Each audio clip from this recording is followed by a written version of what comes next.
Alhamdulillahi Rabbil Alamin, wassalatu wassalamu ala ashrafil anbiya'i wal mursalin. Donc on continue les cours de tajwid simplifié, les règles de base, et on avait traité de al-idhar lors du cours dernier, al-idhar qui concerne le fait de clarifier, de prononcer clairement la lettre qui est le nun, d'accord, sans nasalité, an. Dans le code couleur, c'est-à-dire dans le mushaf avec les couleurs, eh bien ici, il n'a pas de couleur spécifique. C'est simplement, quelquefois dans des masahif, vous allez voir le nun avec un petit signe au-dessus pour dire qu'on doit le prononcer clairement, tout simplement. On avait vu l'idram, et l'idram, on avait rappelé que c'était, qu'est-ce que c'est qu'l'idram? L'assimilation. Donc, la lettre a été assimilée, le nun. Par exemple, من ومن يعمل مثقال ومن, il y a le nun, mais quand il y a les lettres qui provoquent l'idram qui viennent après le nun, et entre autres le ya, donc on passe directement à l'autre lettre, en restant un peu dessus. ومن, et l'idram, dans les couleurs, on avait dit qu'il était en gris. D'accord? En gris clair, dans les masahif code couleur, ils mettent en gris clair. Dès que vous voyez le nun en gris, c'est-à-dire qu'on ne prononce pas le nun. Wamay, avec nasalisation ou pas? Al-Runna avec Runna ou pas? Obligatoire. Wamay, je peux pas. Wamay, d'accord? Wamay ya'mal, tout simplement, vous laissez le son sortir des cavités nasales. Et ici, vous prononcez directement la deuxième lettre, en restant un peu sur la deuxième lettre. D'accord? Et on avait vu cette règle-là. Et ensuite, il nous restait à voir la règle qui est al-irfa. Al-irfa, ما تعرف الإخفاء لغة واصطلاحا الإخفاء لغة الستر. Au point de vue de la langue arabe, quand on parle de al-irfa, c'est le fait de cacher, de voiler, de dissimuler. Donc, ça va être la fonction de al-irfa, c'est-à-dire ça va cacher le noun un peu. D'accord? Et au point de vue de l'istilah, donc au point de vue technique, نطق الحرف بصفة بين الإظهار والإدغام. C'est de prononcer le noun entre l'idhar, c'est-à-dire le fait de prononcer clairement le noun, et l'idgham, c'est-à-dire de carrément ne pas prononcer le noun. C'est entre les deux. Donc on a trois cas. Soit on a le noun, on le prononce clairement, et c'est la règle en général, c'est ça. Vous allez dire noun, vous dites n. Soit vous allez avoir le noun, d'accord, ici qui doit être assimilé, donc la couleur grise, vous ne le prononcez même pas. On a vu les lettres concernées. Donc vous passez directement wamay, donc il disparaît carrément le noun. Ou soit vous avez la troisième règle, c'est-à-dire al-irfa, c'est l'atténuation. D'accord? C'est on ne va pas le prononcer le noun, mais on ne va pas le faire disparaître complètement. Ok? Donc ici la définition commune de al-irfa est de cacher, de voiler ou de dissimuler. Techniquement, cela signifie le fait de prononcer un son d'une manière qui se situe entre l'idhar et l'idgham, sans renforcement, mais en maintenant la nasalisation dans la première lettre. Donc il y aura une runna dans la première lettre. Il n'y aura pas le choix. Ici, si la lettre nun non vocalisée ou le son n du tanwin précède une des autres lettres de l'alphabet, est avant une des autres lettres de l'alphabet, d'accord, il faudra prononcer le son n selon la règle de al-irfa en y maintenant la nasalisation. C'est-à-dire, ces lettres-là, ils sont au nombre de 15. Il y a le sad, il y a le sin, il y a le qaf, il y a le shin, il y a le jim, il y a le kaf, il y a le tha, il y a le dhal, il y a le dha, il y a le da, il y a le ta, il y a le fa, il y a le zay et il y a le ta. D'accord? Ici, maintenant, retenir toutes les règles, ça va venir ici petit à petit de façon mécanique, à force de lire le Coran, etc. Maintenant, si on se réfère au code couleur, c'est quelle couleur le nun? Le nun, il est de quelle couleur? Celui qui correspond à al-irfa, couleur verte. D'accord? Donc, vous regardez par exemple dans Suratul Falaq ou Suratul Nas. Vous prenez et vous avez أعوذ بالله من الشيطان الرجيم بسم الله الرحمن الرحيم قل أعوذ برب الفلق. Et là, on a min sharri. Et n'oubliez pas une règle très importante, c'est que en langue arabe, les lettres, on les prononce de façon emphasée en général ou de façon plus avec un tarqiq, de façon aiguë un peu. Emphasée, c'est la règle générale. Tarqiq, qu'est-ce qu'on a dit? Est-ce qu'à la base on prononce ba ou on prononce ba? Ba. Et ça, c'est une des premières erreurs que font les gens. C'est que quand ils récitent, déjà, on voit qu'il y a un problème, c'est lourd à l'entente. Parce que déjà, dans leur récitation, les lettres, ils les prononcent de façon emphasée. Quand il va prononcer le ba, il va dire, bon, on va faire la lettre ba aujourd'hui. On va faire la lettre ta. C'est faux.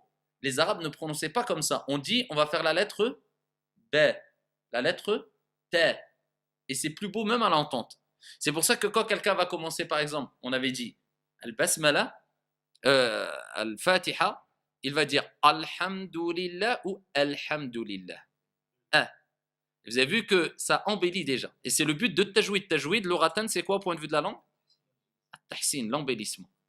Et appliquer les règles de tajwid, ça permet d'embellir la récitation. Donc on va dire alhamdulillah au lieu de alhamdulillah. D'accord? Donc faites attention, on ne va pas dire mi sharri, mais sharri. D'accord? Donc là, on ne va pas dire min et on ne va pas dire mish. Parce que min, ça serait quoi comme règle? Al-idhar. Et si je disais mish, ça serait quoi?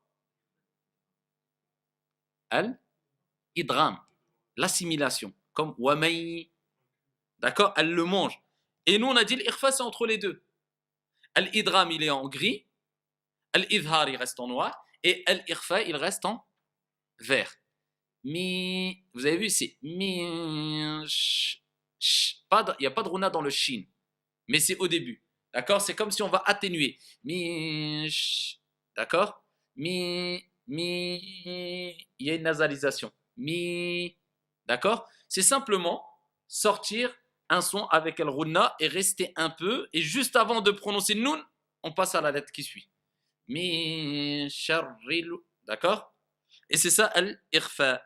Et ça revient beaucoup dans le Coran, al-ikhfa. C'est pour ça que vous voyez souvent, si on prend le mushaf avec les couleurs, beaucoup le nun avec les couleurs vertes. Vas-y. Tu nous fais min sharri. Vas-y. Khlas. Yallah. Mi. Plus longtemps. Min sharri. Pas shari. Sharri, il y a une shidda. Il faut rester plus longtemps. Parce que le but de l'irfa, c'est pas de dire min sharri. Min sharri. Vous avez vu? Il faut rester plus longtemps. C'est pour ça que quand vous entendez un récitateur, il ne va pas dire min sharri ou min sharri. Min sharri ma khalaqa. Yallah.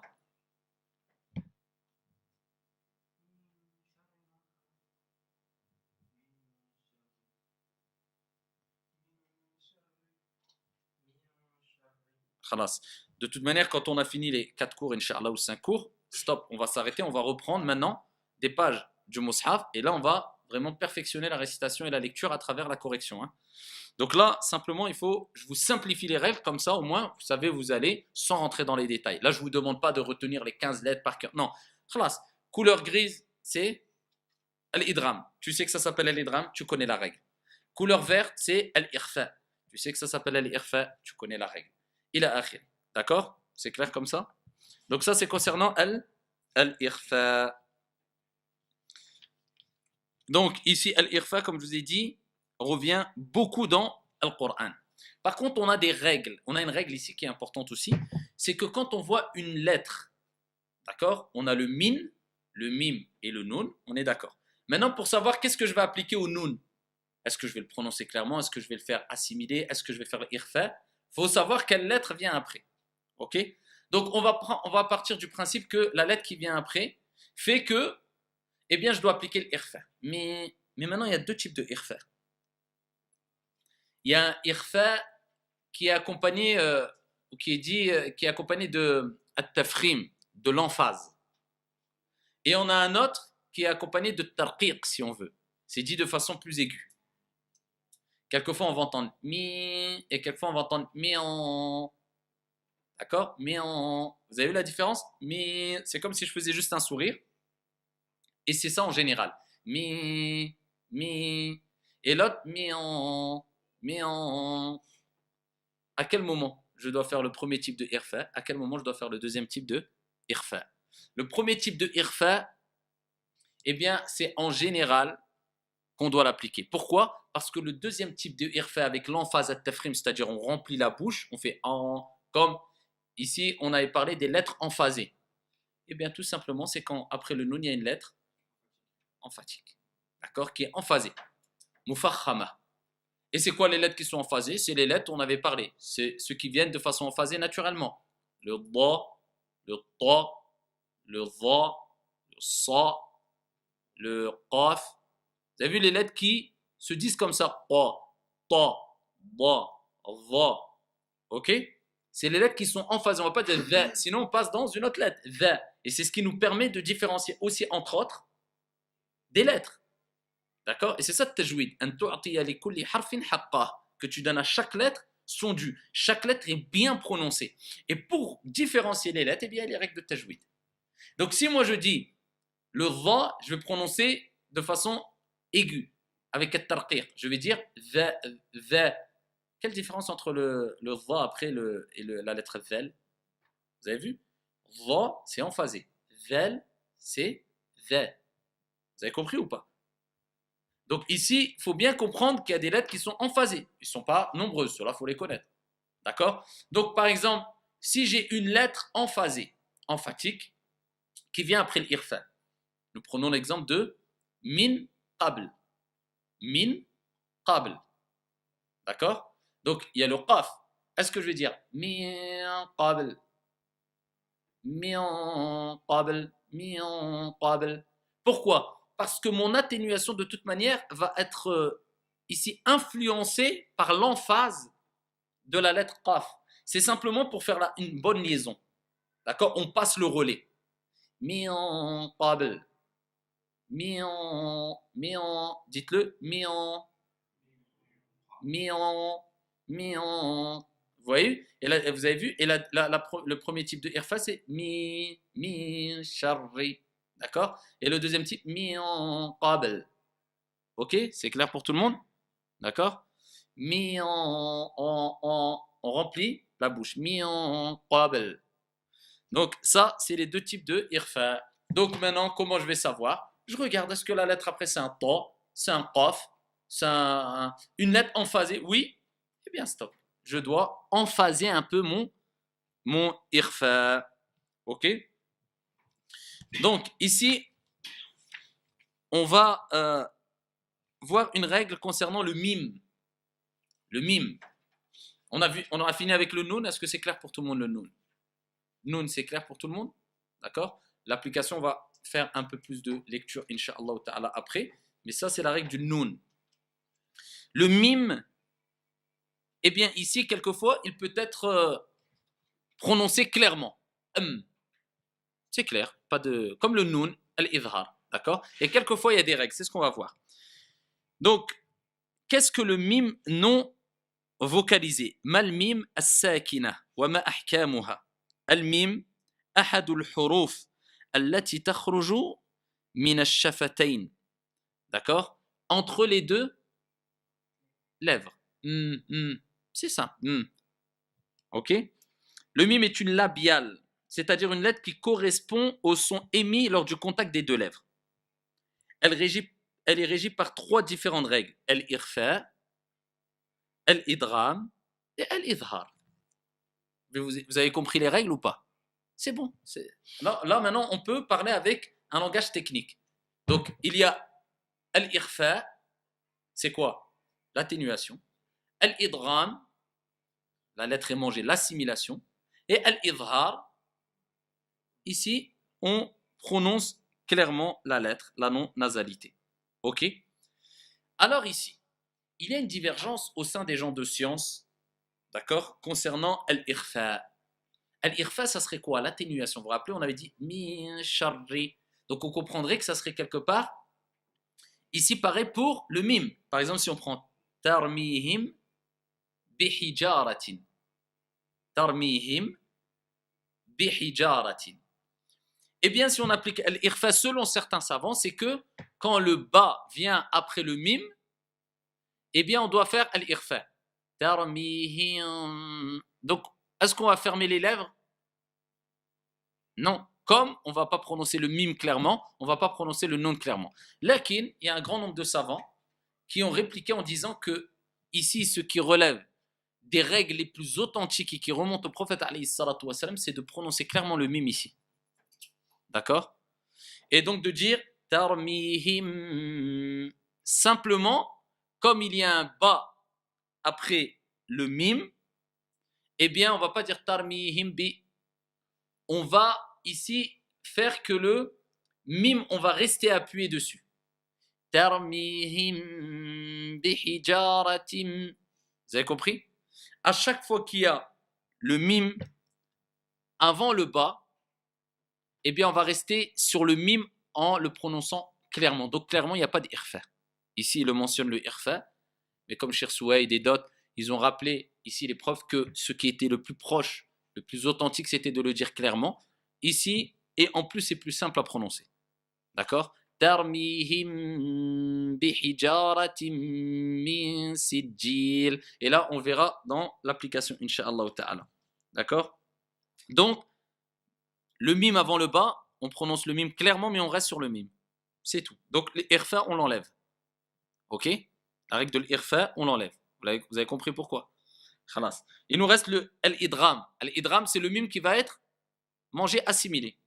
Ce phénomène se produit lorsque la lettre mim, non vocalisée, est suivie d'un mim semblable. Il y a deux mims qui se rencontrent. Comment on va faire?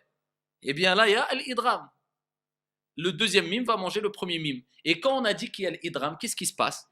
Vous vous rappelez? Wamai. Le ya, il a mangé le nun. Est-ce qu'on doit rester sur le ya? On ne va pas dire wamai ya'mal.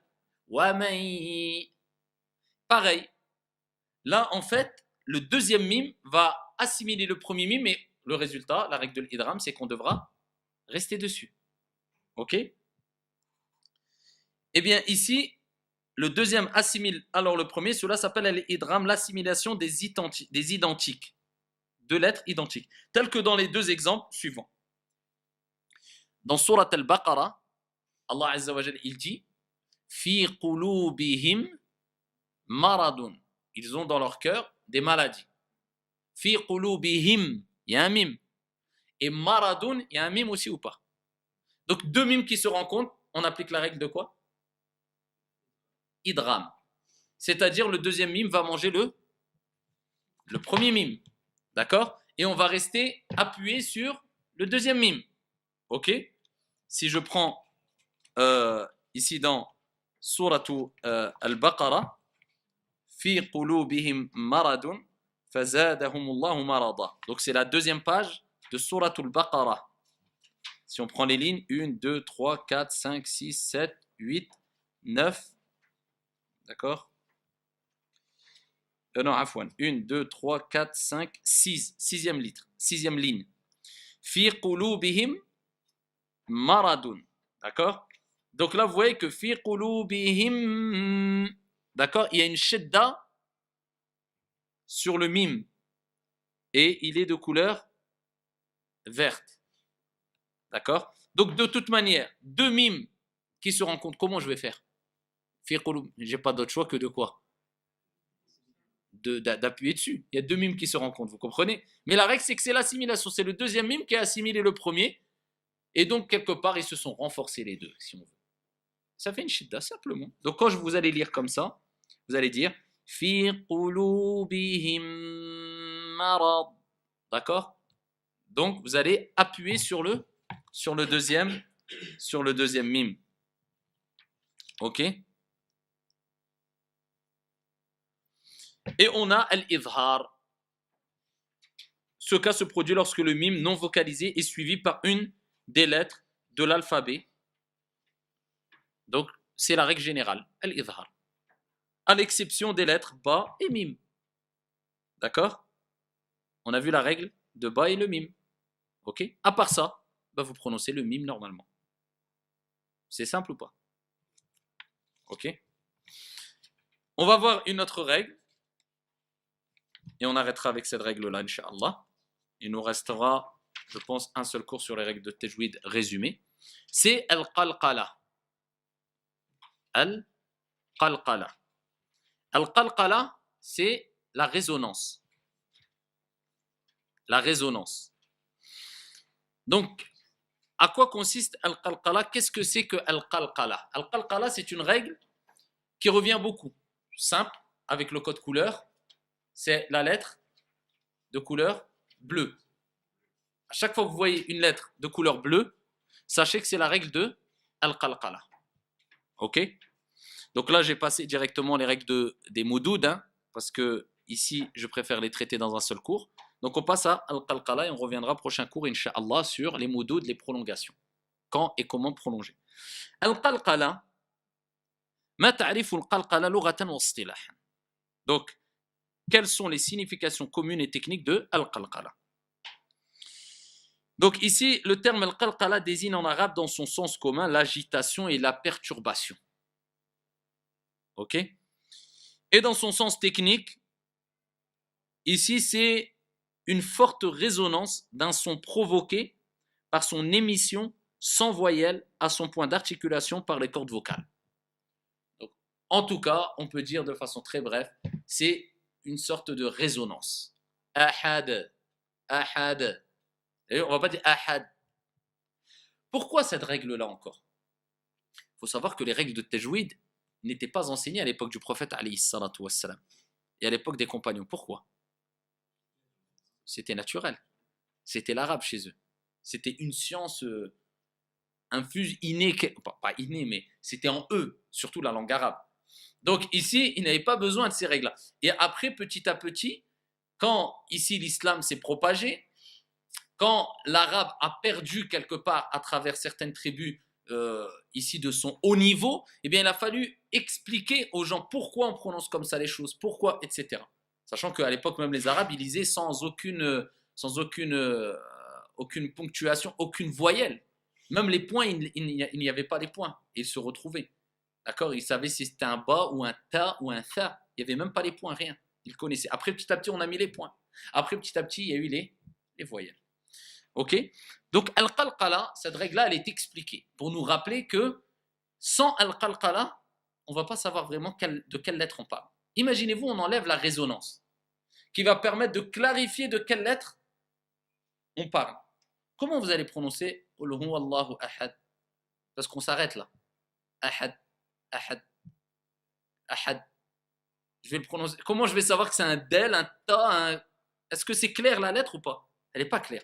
Si je dis Qul huwa Allahu ahad, ahad, je sais que c'est un. J'ai fait une qalqala qui m'a permis de savoir de quelle lettre je parle. C'est le del.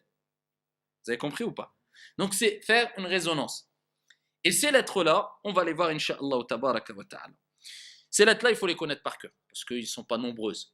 D'accord? On peut réunir ces lettres-là avec une phrase qui ne veut rien dire, mais Qutbu Jaddin.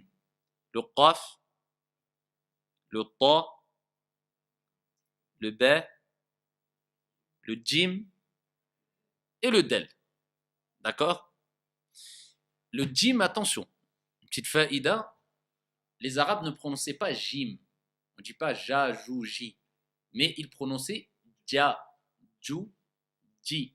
C'est comme ça qu'il se prononce dans la langue arabe le Jim. En tout cas, je vous dis, les règles de tajwid, on les applique lors de la lecture du Coran, pas dans le parler de tous les jours. D'accord? On ne va pas utiliser les règles de tajwid, de toute manière, ça serait même bizarre de les utiliser quand on parle et quand on lit un texte arabe, etc. Là, on les applique dans les règles de tajwid. Bien qu'il y a des règles de tajwid qu'on va retrouver qu'ils étaient prononcées par les Arabes, même dans, entre guillemets, le parler de tous les jours. D'accord? Mais là, ici, on va voir que le qalqala, donc elle s'applique bien sûr que dans les règles du Coran, de la récitation et de la lecture du Coran. C'est là où vous les appliquez, donc les appliquez pas quand vous parlez arabe. Et les lettres concernées, c'est le qaf, le ta, le ba, le jim et le del. Et le jim, on dit. On ne dit pas le jim quand on lit le Coran. D'accord? On va dire A'udhu billahi minash shaitani rajim. Non, rajim, ji. D'accord? Si on voulait l'écrire en phonétique, ce que je n'aime pas du tout, mais bon, on mettra un D et un J pour que vous compreniez. D'accord? Adj, adj, adj. D'accord? C'est pas aj. Petite faïda. Ok? Donc là, maintenant, elles doivent être émises en les faisant résonner lorsqu'elles ne sont pas vocalisées. Lorsqu'elles ne sont pas vocalisées. C'est-à-dire, il n'y a pas de voyelle.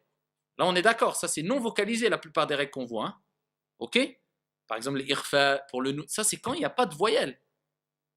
Donc là, quand elles ne sont pas vocalisées, jusqu'à obtenir une résonance franche. Exemple, al-falaqa. D'accord? On a deux types de qalqala. Donc, on reste dans le qalqala. On va prendre par exemple Suratul Ikhlas. D'accord? Qul huwa Allahu ahad. Donc, vous voyez dans Qul huwa Allahu ahad, si on prend Suratul Ikhlas, Qul huwa Allahu ahad, on avait dit de quelle couleur était al-qalqala. La règle de al-qalqala était représentée par la couleur bleu. D'accord? Bleu clair. Donc, vous avez Qul huwa Allahu ahad. Vous avez vu? Je ne vais pas dire ahad. Ahad. Résonance franche. Vous allez comprendre pourquoi. Donc, je vais dire ahad. Ahad. Je ne vais pas dire ahada. Parce que là, j'ai mis une fatha. Bon, là, j'exagère un peu parce qu'on est dans les règles de tajwid, mais n'exagérez pas à tel point qu'on mette une fatha. Hein. Ahad. Il faut qu'il y ait une résonance franche. Dites-le. Ahad. Ahad. Ahad. D'accord? Vous avez ahad. On continue. Allahu samad. D'accord? Vous voyez ici, faites attention. Je reviens sur des petites règles de base. Est-ce que j'ai dit Allahu? Si quelqu'un dit Allahu, c'est bon ou pas? C'est une erreur dans tajwid. Est-ce que c'est une erreur grave qui fait qu'il a un péché? Non. Vous avez dit qu'il y a deux types de lahn, de déformation si on veut. Lahnul jali wal khafi. C'est-à-dire celui qui, ici, est grave, qui change le sens du Coran, ça c'est interdit. Et il y a l'erreur qui est plus subtile, qui est plus légère. Et ça, c'est ce que font beaucoup de musulmans aujourd'hui. Et on avait rappelé que la majorité des savants concerne que l'application des règles de tajwid est obligatoire. C'est un fard qui fait et qui incombe à une partie des musulmans, pas à tout le monde. Et d'autres savants considèrent que c'est pour tout le monde. C'est-à-dire qu'une personne ne peut lire qu'avec la règle de tajwid. Ala kullin, la majorité considère que non. Donc ici, celui qui va dire Allahu, il n'a pas fait une grave erreur. Donc c'est une erreur subtile. Mais donc, comme je vous avais dit la règle, on prononce de quelle manière les lettres en arabe? Bitarqiq.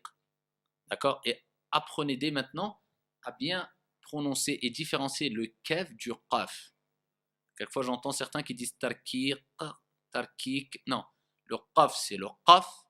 Le kaf, c'est le kaf. Le fa, c'est le fa. Le ta, c'est le ta. Le dha, c'est le dha. Le dhal, c'est le dhal. Ila akhir. On est d'accord? Bitarqiq. Ok? Donc ici, je vais dire Allahu samad. Donc si tu veux être vraiment pointilleux, la plupart qui récitent Surat al-Fatiha, il n'a même pas commencé à dire un mot, tu vas l'arrêter. Il va dire Alhamdu. Faux. A. C'est pas A. Ok? Allah. Combien dit ça? Allah. C'est faux. Allah. Vous savez, c'est subtil ou pas? Vous voyez la différence si je dis Allah, Allah. Allah, Allah. Et quand je vais dire, c'est à quel moment où lafdhul jalala, le nom sublime d'Allah tabaraka wa ta'ala, va être plus clarifié. C'est quand je vais dire Allah ou Allah. El. Vous avez vu? Là, je vais dire El. Et donc, l'emphase qu'il va avoir dans lafdhul jalala va être plus claire. Parce que je passe de tarqiq à tafrim. Ça va dévoiler plus clairement ici le nom d'Allah tabaraka wa ta'ala ou la règle du tafrim.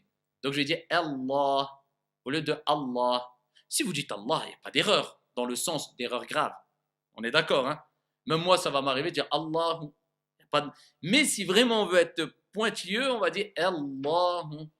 Vous avez compris ou pas? Allahu sa. C'est pas ça. Combien se trompent? Ils disent Allahu samad, sa. Il dit le sin. Sa. Il y a une différence entre sa et sa. C'est une différence claire. Sa et sa.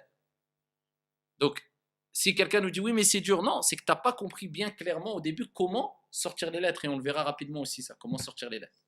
Sa et sa. Sa.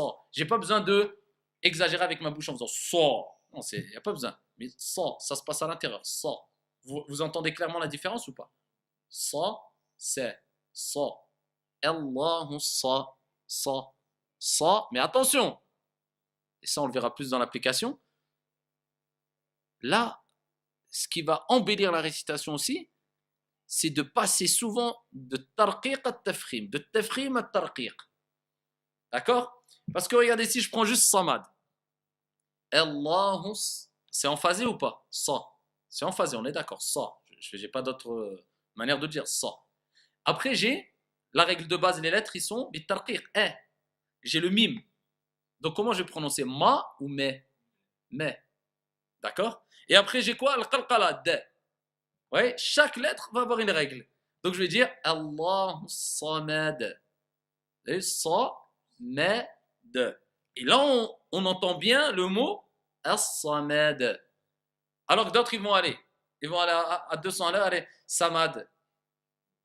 Alors, il a dit un sin, il a dit le ma, et il a dit le. Vous comprenez? Sans exagérer, hein. Je n'ai pas besoin de faire samad. Il y en a, ils exagèrent aussi dans les règles de tajwid. Quand ils récitent, même certains sont partis trop dans l'excès dans les règles de tajwid, alors pour eux, tout le monde fait des erreurs. Même quand quelqu'un a une récitation correcte, non, mais.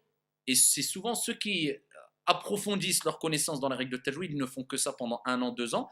Je ne dis pas que c'est mauvais, c'est mal, c'est bien pour préserver le top, le haut niveau du règle de tajwid, mais de généraliser ici ce qu'on s'est imposé à tout le monde en prétendant que celui qui ne va pas vraiment réciter d'une manière à la perfection, il a fait une grave erreur. Non, ça c'est un égarement. Et tu vois des gens, ils passent leur temps Sohamed devant la glace.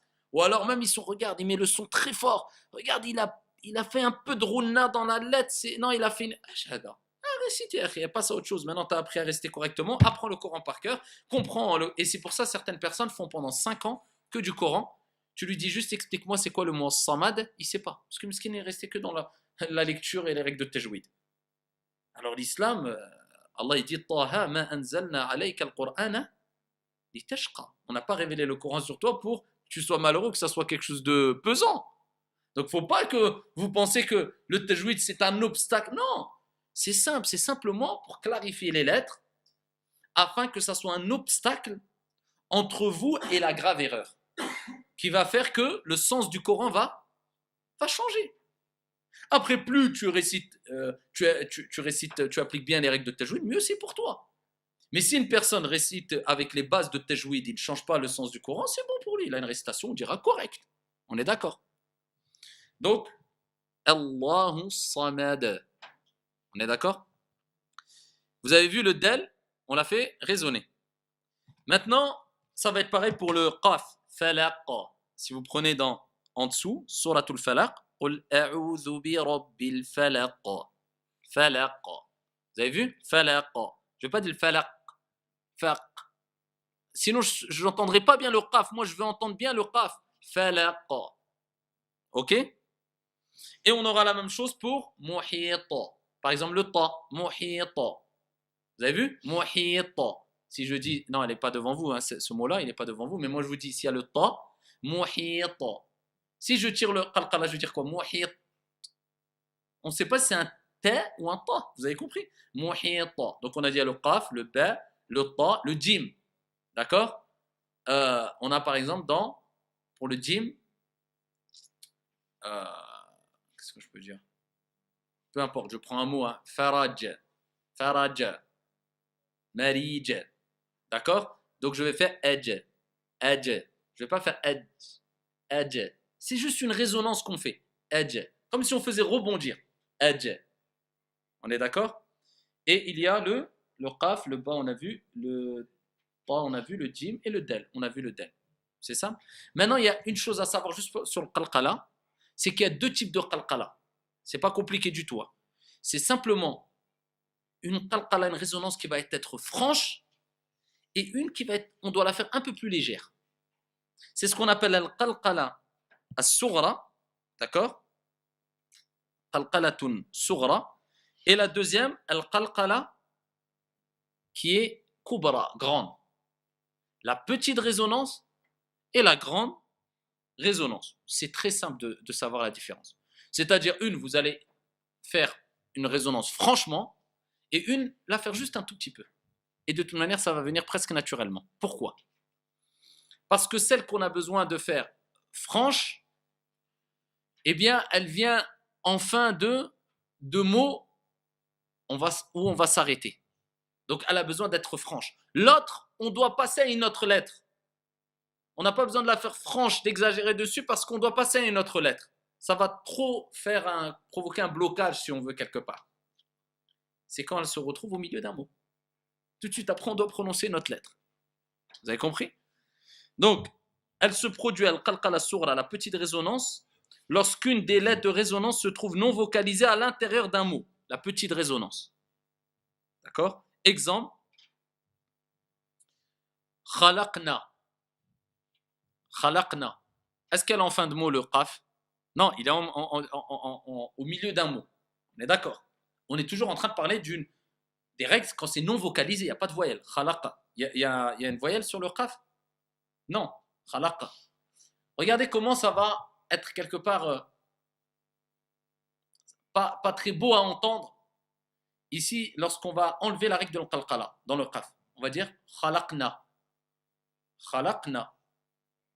Vous avez vu? Khalaqna. Si maintenant j'applique la règle de l'qalqala, je vais dire quoi? Khalaqna. Khalaqa. Vous avez vu? Donc, je vais clarifier le qaf. Et je ne vais pas l'écraser. Khalaqna. Khalaqna. Ça, quand tu parles dans l'arabe de tous les jours, si tu veux, mais pas dans le tajwid, pas dans le Coran. Khalaqna. Vous avez compris ou pas? Maintenant, le qaf, il est au milieu d'un mot ou pas?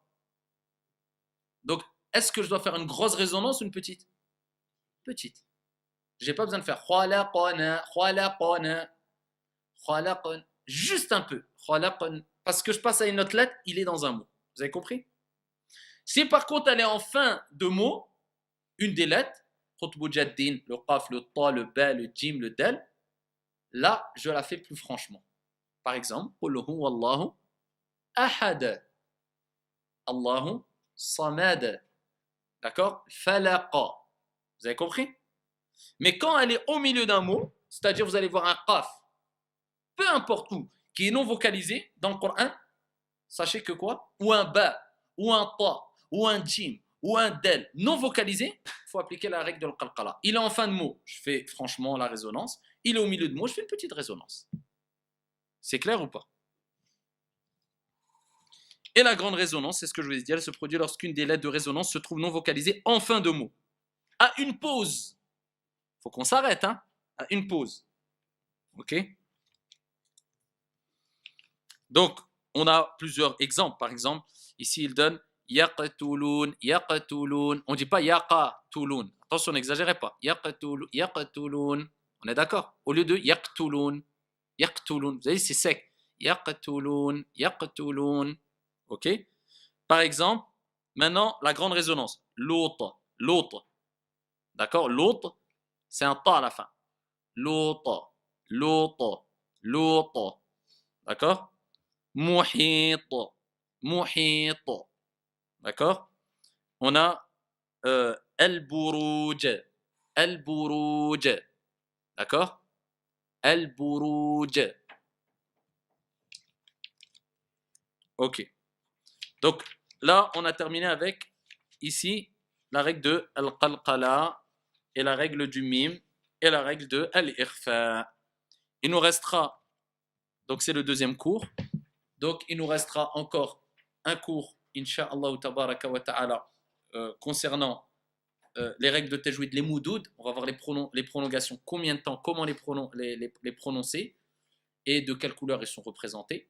Ça, les couleurs au début, c'est juste pour vous mettre dans le bain et pour vous aider à vous retrouver.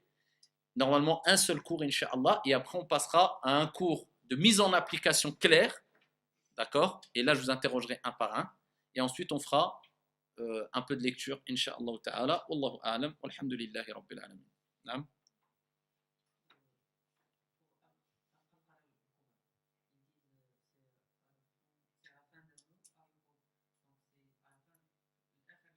Akhir al-aya. Parce que en fin de aya, ça dépend que, non, même si c'est à l'intérieur de l'aya, parce qu'on peut s'arrêter dans le Coran avant la fin de l'aya, à partir du moment où le ma'na est complète. Si on s'arrête dans un mot au milieu d'un verset coranique pour prendre notre respiration et le sens est complet, et à la fin de ce mot dans lequel on s'est arrêté, il y a un harf parmi huruf al-qalqala, on doit appliquer. Ok? Est-ce que pour vous comme ça c'est clair ou pas? C'est pas trop compliqué, c'est pas trop rapide, c'est pas trop... C'est bon? Khalas. Là c'est un résumé que je vous fais. Donc on a fait le premier cours, le deuxième, on va faire le troisième, et après ce que je vous ai dit dans les 3 cours, on va les mettre en application. Donc c'est pour ça que je vous avais dit, les règles de tajwid, résumé, il faut 3 cours, 4 cours maximum. Ça rien de...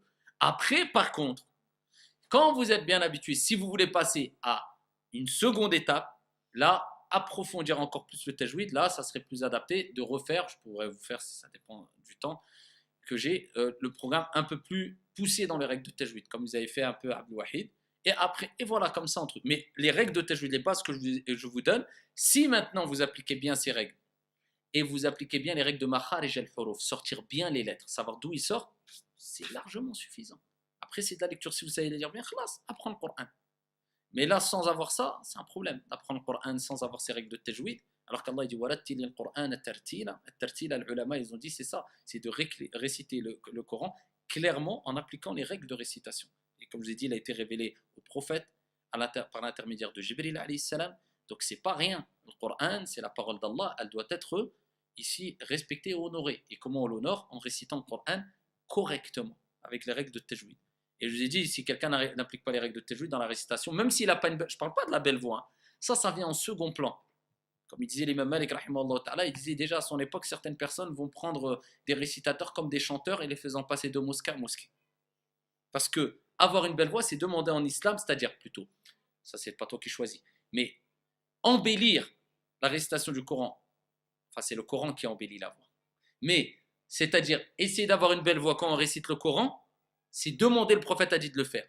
Mais de faire un principal critère, certains ils font même plus attention à comment il récite ou pas le récitateur, tant qu'il a une belle voix, Et tellement qu'on se concentre sur la voix quelquefois, on se concentre même plus sur le sens des versets, c'est sur la voix. Vous comprenez pourquoi l'imam Malik a dit certains ça va être comme du chant, c'est-à-dire c'est la mélodie qui nous fait voyager, c'est pas les versets coraniques, vous comprenez? Donc il faut vraiment comprendre que c'est le sens du Coran qui est le plus important, et aussi l'application des règles de tajwid. Et automatiquement, même si tu n'as pas une belle voix, juste appliquer les règles de tajwid, ça va te donner une voix correcte. D'accord? Et alhamdoulilah, ça va te permettre de... Ça va être agréable à entendre. Après, chacun qui Allah ait donné une belle voix, une plus belle voix, moi, ça c'est voilà, c'est des dons d'Allah Azza wa Jal, ça c'est autre chose. Mais qu'on se comprenne, ok? Khalas, eh bien, ici je vous recommande aussi d'écouter quelquefois. Vous prenez le mushaf, et ici dans la semaine, vous écoutez avec un récitateur qui automatiquement applique les règles de tajwid. Alors, si vous voulez une récitation lente, je vous recommande par exemple Al-Husari. Par exemple, dans l'application Ayat, que vous avez dans vos smartphones, Husari Mujawwad. Si vous voulez vraiment une récitation, quand il applique les règles de tajwid, c'est-à-dire il récite, enfin, il applique toujours, mais il récite tout doucement. Il y a un type de récitation, Husari ou Abdul Bas, qui est un peu plus rapide. Moi, je vous recommande celle qui va tout doucement. Comme ça, vous allez bien comprendre comment il articule. Ou Abdul Bas, Abdul Samad. Vous voulez une récitation un peu plus rapide, Husari sans l'option Mujawwad, quand il récite normalement, ou bien le Hudhayfi. Le Hudhayfi aussi, très réputé dans l'application des règles de tajwid. D'accord? Et là, vous allez voir que peut-être ce que vous avez appris avant, vous allez dire j'ai tout à refaire. Ok? خلاص بارك الله فيكم الحمد لله